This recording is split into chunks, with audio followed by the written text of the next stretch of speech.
Hello, and a very warm welcome back to the Gimme a Whole Year Wrestling podcast. My name is Ant, and this is... Hello there, I'm Ollie. Was that your Kermit impression? Yeah, it's not a very good one. It was alright. It's a bit late, it's like half past midnight. It's not going to be a good one at this time. And it was good. It was For the people that joined us just for that Kermit impression from the last episode, you guys rock. And thank you so much for all your feedback on all the episodes. We really appreciate it.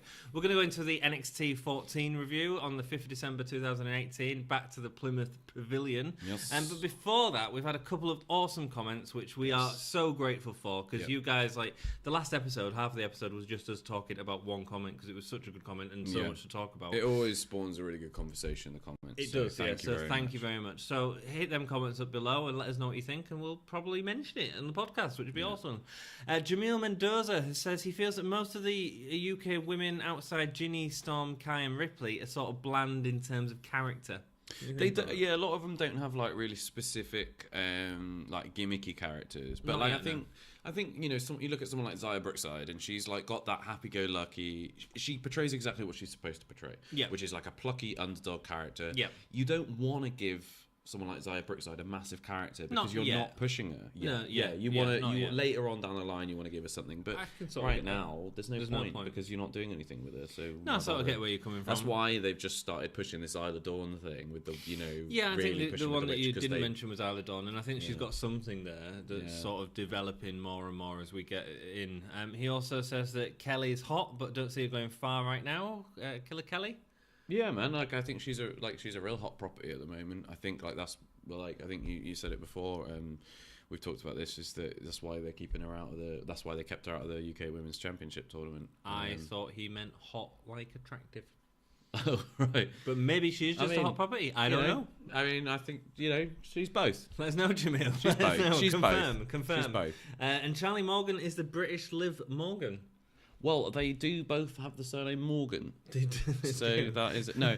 I see what you mean. Like it's the cat backwards. It's the kind of like slightly punky, baby chick kind of. I think Charlie Morgan was just in it for enhancement. I don't think she's. Well, she's featured in the opening video package. Is she? Yeah, she's one of her like coming out on top of the ropes with her hat backwards is in the video package. Really? Maybe she's so I think she might actually be more of that. Yeah, weird. But I think that they've both got that thing. They both wear the hats backwards. Like I mean, skipping, happy. Oh, I could be Liv Morgan. You're more like Morgan Freeman. But I think that Liv Morgan though, or is that because of my drony delicious voice? Drony voice, yes. Yeah. I think Liv Morgan is a bigger star right now than Charlie Morgan. Yes, I agree. Charlie Morgan is. She's certainly being groomed for bigger things on the main roster. I don't think she'll go that far, Liv Morgan. I think she's one of the few that they're considering. I think Mandy Rose, Sonya Deville, Liv Morgan. I think Carmella was a pet project for a while. I don't think she's gonna go back up again. I think she's had a. Yeah. Oh, do you know what though? Carmella was class. When she really hit her stride, she was really good. She was really annoying. We saw her at a SmackDown live show, and actually on that heel team, she held that. Yeah, she was really holding it together. Yeah. It was one of these 20 women tag matches. Yeah, but actually, really you were talking Sonya Deville, Mandy Rose. Yeah, I think all of those really do much in the heel team, but Carmella really sort of held her own against the likes of Asuka, Becky Lynch, Charlotte. Charlotte, and you're looking at really. Who was it? Banks as well, was it? Or no. No. Anyway, but it was a good bit. But I don't know. I see all those women like you don't quite have the four horsewomen again like you used to. You know what I mean? That ship has sailed. Yes. I think that you need to start looking like WWE needs to start looking at where their next set of like big. I think they've got some good tag teams there, and I think that the introduction of the tag tournament is going to. Anyway, we're going into too much WWE. Let's get back to rock and roll NXT. Saxton, Jamil Mendoza, Saxton. I can't get behind because of his look and can't take him serious, and he's not very impressive. I thought he was all right with Saxon Huxley. Oh, Saxon Huxley. Yep.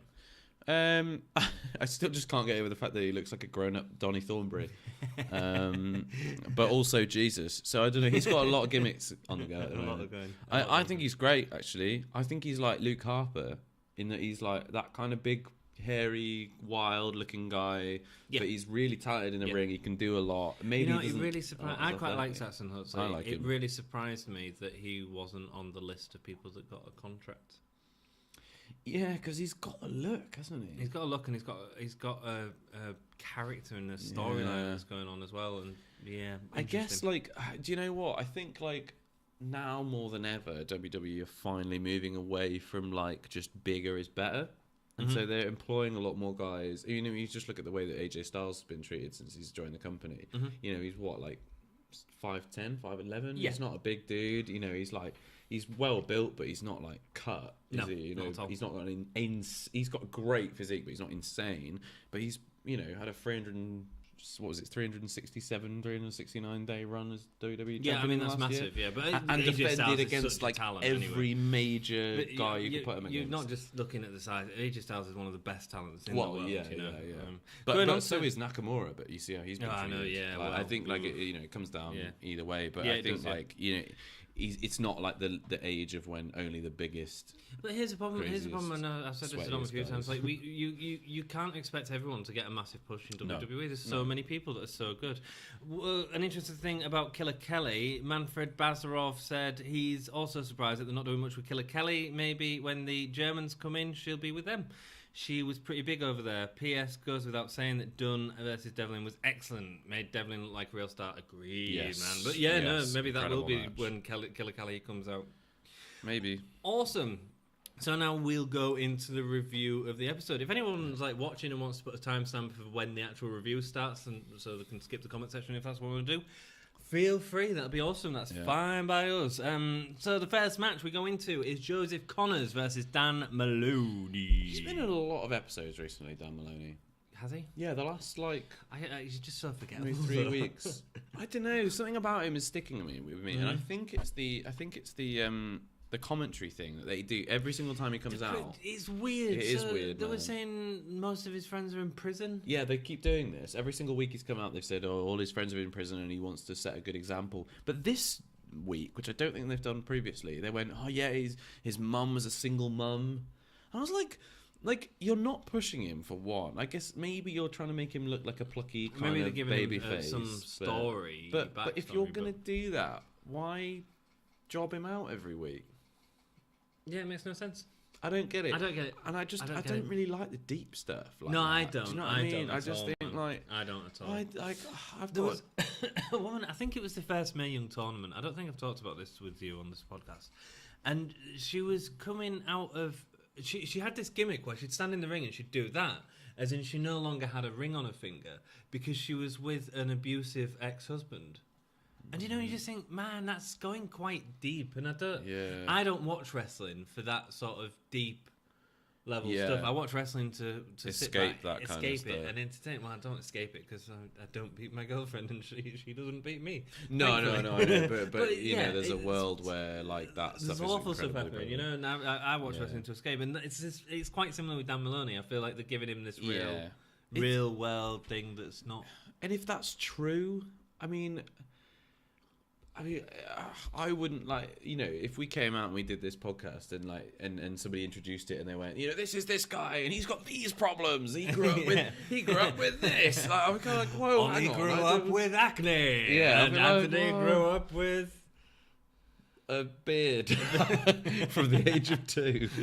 I did hit, but it's a little bit deep and it's a little bit I don't want to know that much. Yeah, exactly. It's a bit much for me. It is way too much. Connors comes down in a red PVC jacket, which looks awesome. It's so much better than his last 2. Yeah, man. It was way better. The last ones that filmed in Birmingham, he looked a bit daft. But this is cool. A ringmaster now. And the thing is, he is a ringmaster. The thing that he does is his facial expressions are so good. So as Maloney's coming down the ring, he's sneering at him. And it doesn't even feel like he's playing to the camera. He's just playing it in himself. And he's very clever at stuff like that, man. Connors wrenches at Maloney's sassy. He mentions it. Oh, correct, man. It's really. I need to buy like a new little notepad thing. I know, yeah. He wrenches at Maloney's arm and does an awesome double foot stomp, but he uses the ropes for leverage. So instead of it being a double foot stomp, which is quite a fast move that we get the sort of quick impact, he uses the ropes to lift his body and instead uses it to go sort of slow at first, but then push down into the. It looked really cool. It's such a little thing, and like but this match didn't have. Great about Joseph Connors. Oh, no, go on. No. I was just going to say that's what Joseph Connors is really good for. Is he does lots of little things that make everything look better. Yeah, man. No, I agree. I really like Joseph Connors. There was a nice sunset flip from Joseph Connors into the corner, which sort of turns the sunset flip into a buckle bomb of sorts. Yeah, that was cool. Yeah, and nice. Connors wins with his lifting DDT. There wasn't a lot to the match. I didn't give it a lot of time. And I don't think that they had enough spots in the match. There's quite a lot of fists thrown and that sort of stuff. But Connors' facial expressions are great. Connors needs more story now. He needs a feud to go into, because a feud with El Ligero would be great. You know? Yeah, but for what reason? Because it's that Randy Orton thing. He just wants to. I guess so. Yeah. I mean, that's the thing. If you can pull a story out of it, then do it. Yep. This is my problem though with like a lot of NXT UK at the moment, and we discussed this I think briefly in the last episode, or maybe I discussed it a lot. But is this like no storyline, just matches thrown together thing? Yeah. And it's starting to get really boring. Yes, it's starting to get really tiring. And there was on this episode particularly, there was so many episodes, matches that were just people against people for no reason whatsoever. Yeah. And I just started to feel like, why? Well, they're in it so that they can get the person to win, and that's it. But that's it. There's no sort of development apart from the Reah Ripley match. Yeah. There's no sort of real development within that. No. Then we have Razzie, whatever, interview with Isla Dawn, who she's trying to sell herself as a face, and all she does comes from a place of spirit. Yeah. Again, going for that white witch thing. And that's all that she needs to get a chance at the NXT Women's Championship. Reah Ripley comes in and interrupts. I'm really loving this Reah Ripley coming in and interrupting Razzie's comments. And says this isn't what she meant by competition, but she's found herself an opponent for tonight. And Isla Dawn should watch very carefully. Yeah. Nice, man. Really developing Reah Ripley. And that's great. She needs that time at the minute to really build on that character. And I didn't notice that Radzie's questions this time were completely pointless and boring. So they must have been fine. I don't remember what he asked in particular, but I think I've just switched off to whatever Razzie says now. Yeah, and just listen to the people. And then wait until I get some feedback. I think Isla Dawn is way better on the mic than I was expecting it to be. She's better on the mic than she has been in the ring. She's slowed down actually in terms of speaking, because she's quite heavily Scottish. Yeah. She just needs to open and close her mouth a bit more. Well, she doesn't. She opens her mouth to speak, but it never closes. Yeah. That's something I noticed, is that all the way through, she talks, but her mouth never like fully closes. So there's always like this, which is kind of cool. I kind of like that. Yeah, she's definitely got a lisp. Yeah, is she? Yeah. She's hiding it very well. She did a lot better at this in this promo than she. But did like she, I think she's great. She's like, I think she communicates her point very clearly. I kind of like the fact that she doesn't close her mouth, because it makes her feel almost like slightly surreal. Yeah, I understood exactly what she said. Yeah, no, it works with the character. You're right. It was kind of amusing just to notice that everything she said, she like never quite closed her mouth at the end of a word. I think it's a lisp thing. I think it's a lisp thing. Yeah, I didn't know that. Yeah, I feel bad now. I know for noticing. Well, there we go. We see Mustache Mountain and the Gallus have a confrontation outside, which is split up by Sid Scarlett. He gets in there in between all these big guys, Trent Seven, Wolfgang, Tyler Bate, and goes, no, stop. And then Johnny Saint comes in and looks around a bit cluelessly and says, away with you.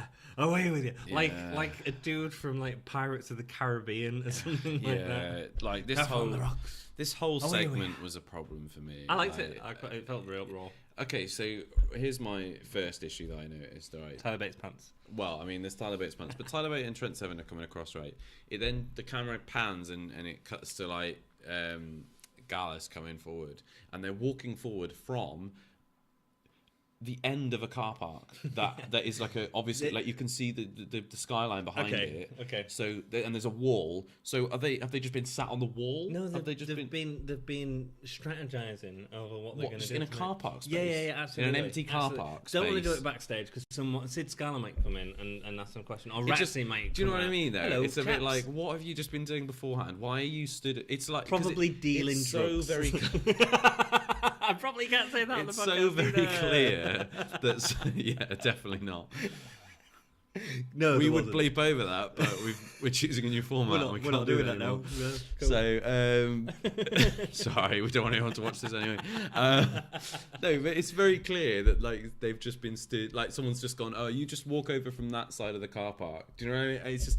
And there's stuff like that. I know it's wrestling. I know it's it's. There was trading Pokemon cards, man. Yeah. Can't you just get into it? No, I can't. You can't accept that. It needs some grounding in its own reality. So what you want them to do is to put just be coming from the other side of the car park. Okay, fair just enough. That would be. But fine. it's probably a lighting thing, which is why they probably didn't do it. But yeah, Wild Boar Mike Hitchman versus Dave Mastiff is next. I got a little bit excited when I saw these two were going against each other. I was hoping it was going to lead to some sort of tag team, because these two I think could work really well as a tag team together. You've got the brawler and then the Yokozuna, the big guy that dominates. I just don't think Mastiff needs a tag team.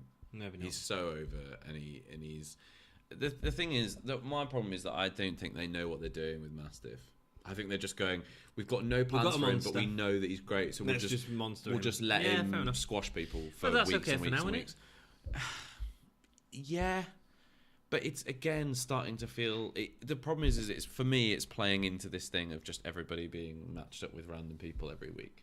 He's going to get beat very soon. Do you think? Yes. I don't think so. I think he is. Let's go through the match and then I'll tell you why he's going to get beat. Again, if you're enjoying the video, please hit that thumbs up button. It really helps out the channel. Comment down below. Let us know what you think of these matches. We don't really like this episode very much, but, let us know what you thought. Let us know if you disagree. That's awesome to hear. I don't mind people disagreeing. That's fine. And then hit us up on Facebook and Twitter. We do a lot of good stuff on there. And if you want to buy yourself T-shirt for Christmas or Easter or Halloween or Hanukkah or whatever holiday you're celebrating, you can do. Lots of huss in that, wasn't there? There was what? A lot of huss. There was, yeah. Halloween and Hanukkah. Hull. Give me a hull, yeah. Yeah, so head over there to Redbubble and you can find merch. Awesome. Wild Boar pulls his hairs, going mental at the start of the match, building up to him going for a couple of punches. Dave Mastiff doesn't sell it. He can't get the best of him. It's a bit of a beat-down match, just sort of Wild Boar going in for it, punch, and Mastiff going, no, go away. Yeah. Not a lot to the match, except Hitchman trying to stop Mastiff and Mastiff swatting him off. Mastiff delivers his back sentence to Hitchman, fine. A nice double drop kick into the corner by Mastiff. Always good to see a big guy go up, and he gets his cannonball for the win. It's just nothing we haven't seen in his last 6 matches. Correct, and there's no reason for it. Yeah, no, I agree.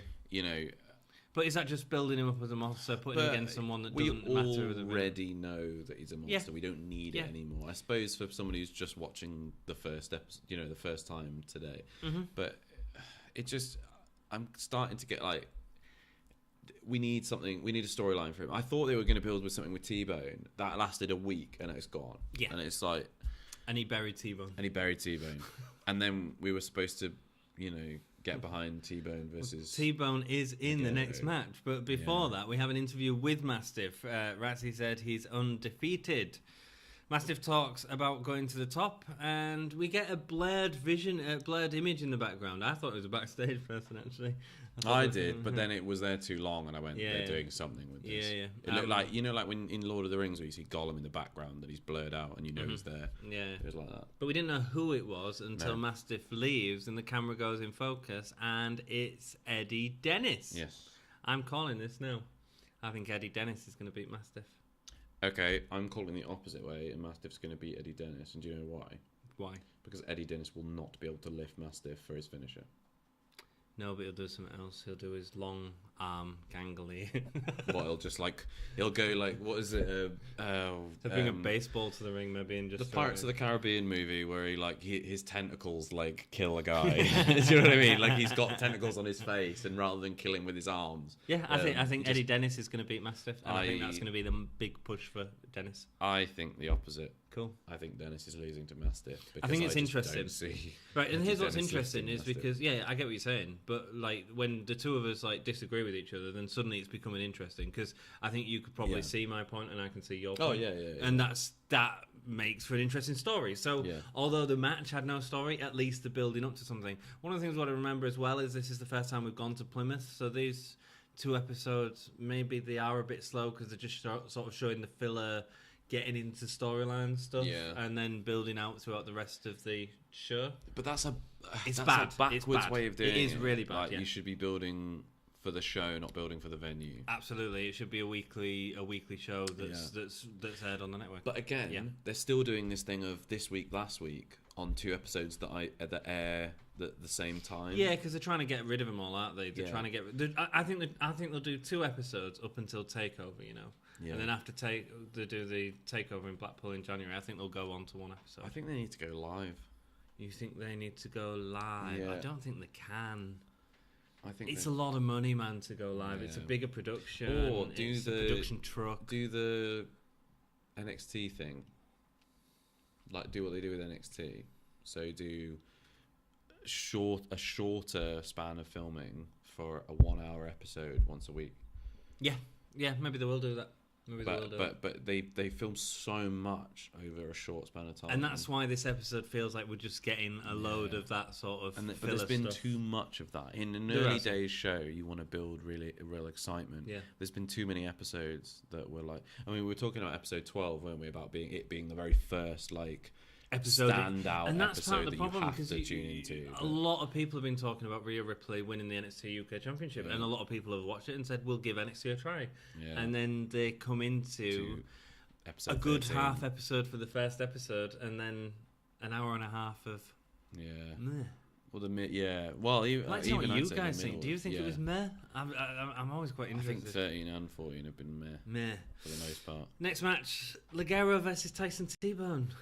Even this, man. Yeah. Ligero tries to use his high speed, high flying, but one punch puts Ligero down. He catches Ligero easily for a fall-away slam, but generally, apart from that, his offense didn't feel that powerful. That's my problem with T-Bone, even against Ligero. Yeah. When Ligero gets back into it doesn't feel like the match has been built up. It doesn't feel like Ligero has had enough of a fight to be able to warrant getting back into the fight. There's a face wash by Tyson T-Bone, which I thought looks really good. So this is. I'm glad you mentioned that actually, because there's something I noticed that actually you mentioned quite a few episodes ago now about them using all that offense in the corner in one episode, and it kept doing it. They've done this quite a lot now. Mm-hmm. In that, in the same episode, they mentioned backdrop drivers twice. Yeah. In this one, I think they had 2 or 3 face washes in different matches. It feels like this might be a thing that they're doing of having the similar offense. But is that building an identity? Maybe. Is that building an identity for the brand? Maybe. What you mean, like Raw and terribleness, and SmackDown and The Miz? Miz rocks. The Miz is great. The Miz rocks. Why isn't he world champion? Drake Maverick. Really sad about it. Yeah. Oh, Drake Maverick. Right, anyway, back into the match. Ligero eventually gets T-Bone to miss a corner strike. He ends up Cannonball Senton off the apron. A springboard splash gets Ligero the win. Like getting hit with a caravan. That was literally a bit of commentary. It's like getting hit with a caravan. Is it? In what context? Like on the back of a car, just stationary? No, falling off the top rope. Or Top Gear launching it into space? I didn't enjoy this at all, man. What variation of caravan are you being hit by? Why am I not enjoying the Ligero match? It's weird. It was funny as well that they cut into one of the fan signs, and they've made a big deal about going, he's called Ligero, but he's from Leeds. Yeah. He's a luchador, but he's from Leeds. And they cut into a sign in the audience, and it says Ligero, the Mexican sensation. But they cut into the sign because it's the only sign that's in the there was one sign in the whole audience. It's weird that, isn't it? You look back at You look back at Attitude Era and before, and even Ruthless Aggression. Man. People cared. That's the difference. They were marks. We were all marks, baby. That's. I mean, we could get into a conversation about it, but that's another problem. Is that just by kind of going, people who are really into it are marks, and people who were like cold towards it and disillusioned, and they have a kind of a soured opinion on it. They're snarks. You got marks and you got snarks. Yeah, I understand why people have a soured opinion on it, and I understand why people are into it. It's fine. But labelling those people as marks and snarks, it makes it into this like it makes it more about how you feel about the show rather than what the show is actually like and whether you can get invested in it or not. And it just. Why are we making it all about the fans all the time? Yeah. You know what I mean? Yeah. Like, why do we care that much? I think it's partly because the fans are taking over. This is a much longer discussion, but like the whole Roman Reigns thing. Yeah. The fans are being more vocal now than they ever have been about what they want, I think. And because we've got all these different outlets, like this wrestling podcast, for people to say and to voice their opinion, and that's... I think the biggest mistake WWE made was in terms of this is, and I say it's a mistake, on one hand it was very successful, it was a really good idea, but on the same...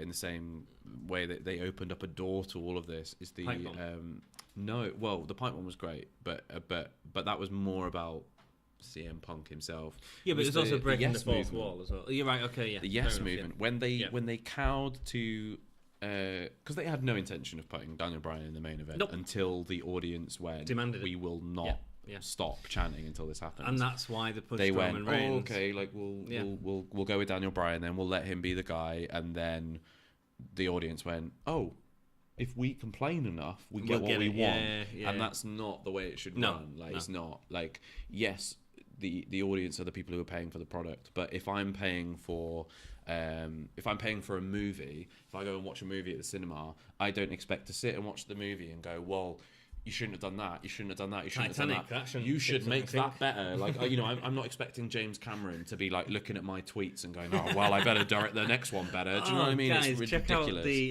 Facebook page. We had a great image of Rusev on the Titanic. I've seen that. Great, it's really good. We give him delivering accolades to Kate Winslet on the. It's great. It's hilarious. Really good. So go and like us over there. We do put up some fun stuff. Sometimes Rhea Ripley next gets into the ring with a title and has a mic. She took her opportunity to get the women's title, and she has hand-picked someone to wrestle, and out comes Candy Floss. Ta-da! Oh my god. Like, this could have been fine, right? So this girl comes out wearing bright colours, looking like Liv Morgan on a lot of coffee. It was a cosplay type thing, wasn't it? Rhea Ripley shakes her hand at the start of the match. Really enjoyed that. Yeah. Really enjoyed that. I'm going to destroy you. I'm going to play nice. I'm going to be a nice person before I kill you. Yeah. Love that. Ripley shakes her hands. Great. I was laughing at this point in the match. I was like, great, we're going to get a great squash match. Starts off with a lockup. Weird start to a squash. Right, we don't need it, man. We don't need to see that this Candy Floss can lock up. And here's the other problem. Rhea Ripley was talking her through everything, man. She was really sort of leading her to have this match. And there was no need for it. No. This was about Rhea Ripley being arrogant and getting James Ellsworth to come on. And I'm nothing against Candy Floss. She may be an incredible wrestler, but that wasn't her character at this point. They could have done it with anyone. They could have put Toni Storm, if we didn't know who she was, and said, Tony, we just want you to play dumb in this match, and we want you to sell. And it didn't. It ended up becoming this weird wrestling match. Slightly competitive, wasn't it? It was slightly competitive, but it wasn't. Now, there's a moment in the match where Candy Floss delivers a dropkick, and she's got the better of Ripley. Yeah. I was like, that's great, right? That's great. Let's get Rhea Ripley up and just rip her arms off, and tear her head off, throw her out of the ring. And it didn't. It went into more wrestling. Yeah. It's weird. Wrong. It's weird. It doesn't make any sense. Just ground a champion. You make it look weak by having a sell offense for someone called Candy Floss, who you clearly bring out as a joke. It was like... it would be like if James Ellsworth had come out and given a competitive match to AJ Styles without Dean Ambrose getting involved. Do you know what I mean? Like if James Ellsworth had come out and like just started super kicking in AJ with no like shenanigans, it would have been like, what on earth is happening? Yeah. Like, and I get it. I don't mind Rhea Ripley tearing into her for 10 minutes. That's fine. Yeah. But you don't have that competitive aspect because it made Rhea look really weak. It made her look like, I've got this person who does nothing. And then if that drop kick comes 5 minutes into the match, it really feels like a surprise. And you're like, oh, wow. Now Ripley's going to tear her right off. Great bit of commentary, though. Go on. Said, I can't remember if it was Nigel McGuinness or the other guy. Vic Joseph, who said, don't sugarcoat it. Which, for anyone who knows what Candy... I don't know, do we have an American audience? Candy, one or two dudes out there he says America. He says in the thing, Candy Floss is cotton candy. Cotton candy. What it's called in America. So it's like whipped sugar or whatever. Yeah. So don't sugarcoat it. Yay! I like that. Next up, Flash Morgan Webster with an interview about the tag team he's That bit of commentary really sweetened the deal. Oh, you was really angry that I carried on, weren't you? And you No. I just thought of it as you started going. Congratulations, that's all right. That's okay. You got any more? Any more sweet puns? That's good. Is that like sweet buns? Is that what the joke was? No, it was just sweet. I'm sure if something comes, You'll interrupt. I'll make sure. Yeah, I'll make sure awesome. I interrupt you. Good. Flash Morgan Webster with an interview about the tag team he's in. He sees I can't say his bleeding name. Who obviously beat Andrews last week, and Fabian Aichner gets a match next week. Probably going to be great. I mean, we've talked in the last episode about how good Aichner was and how much we enjoyed him. Can't wait for that. Yeah, that'll be good. Sid Scala makes an announcement that Joe Coffey and Trent Seven will fight next week. Saint looks around, clueless. Johnny Zane, what was he doing there? I don't know. He's just sort of there. It was like he was inspecting the place. I can tolerate Sid Scala in his new role. I like him. He's a lot less annoying when he's not doing the I'm taking myself really seriously as a wrestler. He will do eventually. Well, yeah. But for now, I'm happy with him just being on the mic. He's fine on the mic. Also, we announced that he is. Also, he announces that next week we're going to see the tag team belt. So next up is the final match, the match of the night: Wolfgang versus Travis Banks. I mean, if you're still watching this, like, that's awesome. But you guys have like sat through a really tough episode of NXT, and then you thought, I know what I'll do. I'll watch two other people who are really unenthusiastic about this episode, who keep talking about completely other things. Woo, right. Sometimes you've got to, though. I know, man, to make something interesting. Wolfgang starts off mocking Banks' tape on the top of his arm. Banks gets whipped into the corner, he hurts his shoulder, and Wolfgang continues to take advantage, whipping him into the ring steps.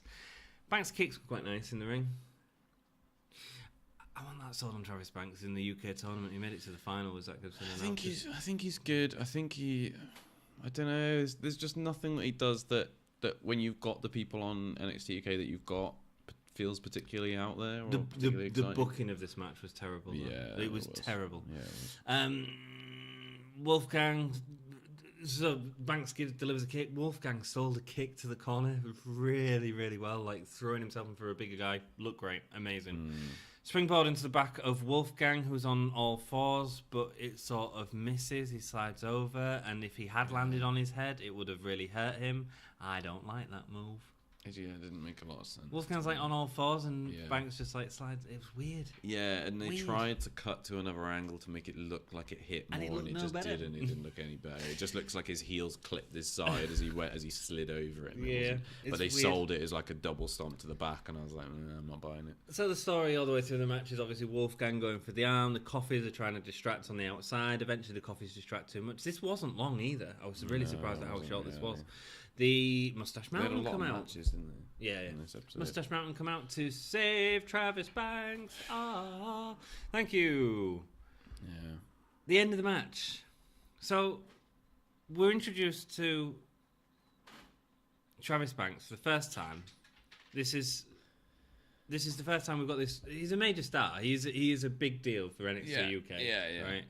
He's in the main event in his first match. Yeah. Eddie Dennis wasn't even in the main event in his first match, right?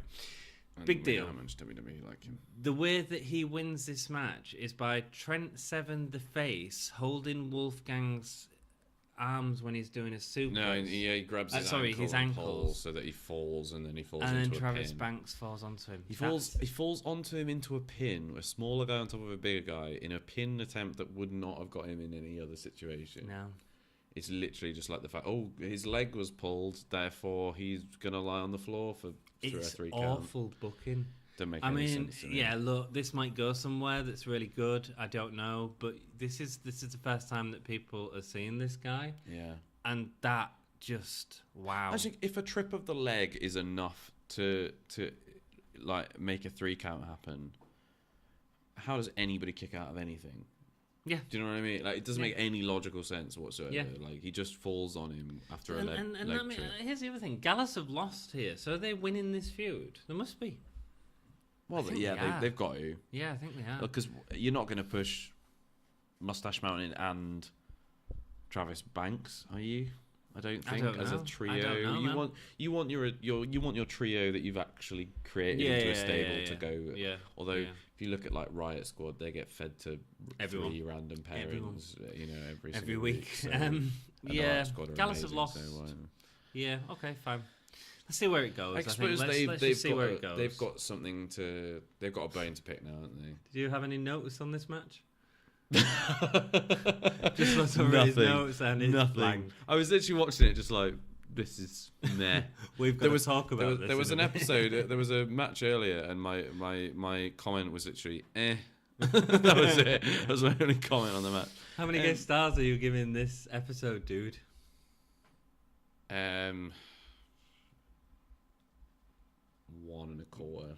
Wow, generous. I'm giving it it was dull. 3/4 of a star. 3/4 of a star. Wow. Yeah, it was just. It wasn't good. Yeah. Like, Reah Ripley was good, and she's been good in the last 2 episodes with the interviews that she's been plugging into. But the match was meh. Didn't work. Ligero versus T-Bone was meh. Mastiff versus Wild Boar was meh. Yeah. It's really hard to do a best match in this situation. I think probably Dan Maloney versus Joseph Connors. Probably.